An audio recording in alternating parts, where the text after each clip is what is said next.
In this video, we will explain about margin trading, types of margin and calculation of margin. So firstly, what is margin trading? Margin trading refers to the process whereby individual investors buy more stock than they can afford to. Margin trading also refers to intraday trading and various stock brokers provide this service. Next, we will explain three important terms in margin trading, which is margin, margin transaction and margin call. First, margin refers to the amount of equity in investment or cash paid by investors to purchase common share on margin. Margin is simply as a portion of your fund that your broker set aside from your account balance to keep your trade open and to ensure that we can cover the potential loss of the trade. For your information, margin is not a fee or transaction cost. Margin can be thought of as a good faith deposit or collateral that needed to open a position and keep it open. For example, if we want to buy 100,000 worth of USD, we don't need to put up the full amount. We only need to put out a portion like $3,000. The actual amount depends on our broker. Margin transaction defined as share transaction using partly cash and partly borrower fund. For example, 70% margin means an investor must pay 70% of the investment value with his own money, so borrower money is only 30%. The investor must pay the interest on the borrower fund. At the same time, investor also must have a margin account in the form of either cash or security.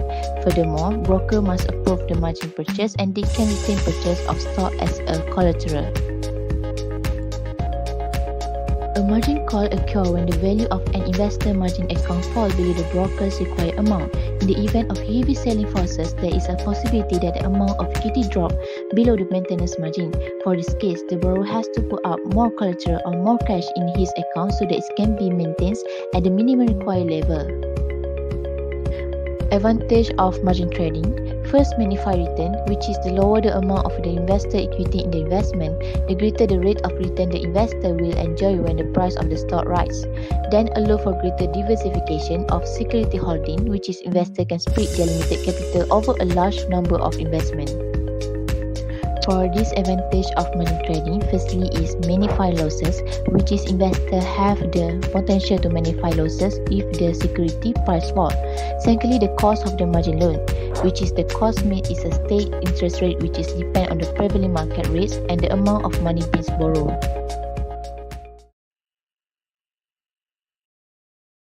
Next, we will explain types of margin requirement and calculation of margin.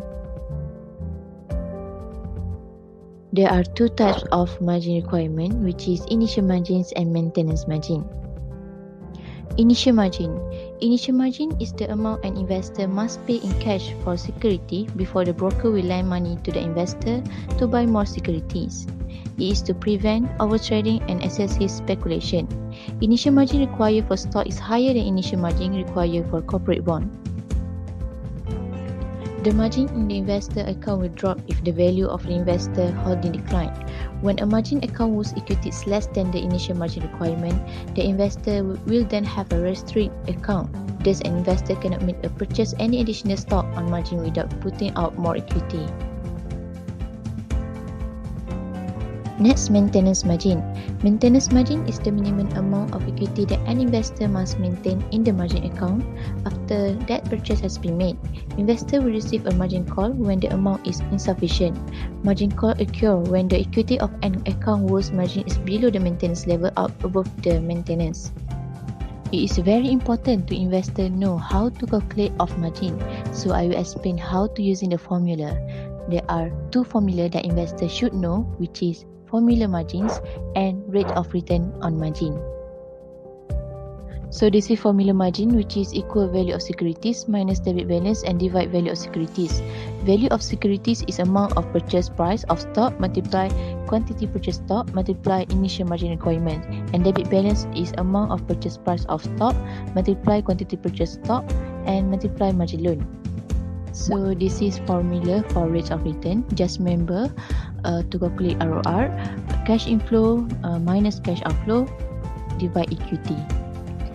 Let's look example question of margins. First, how to calculate the total value of investment.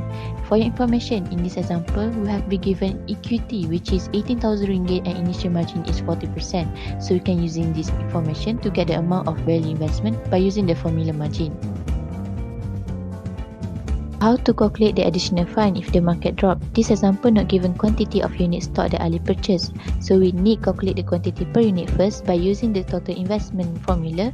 Then calculate the debit balance. After that, the amount of debit balance will be put into the formula margin including the market price drop, which is our entering rate to value of security. For calculate the rate of return, first we need to using the formula ROR.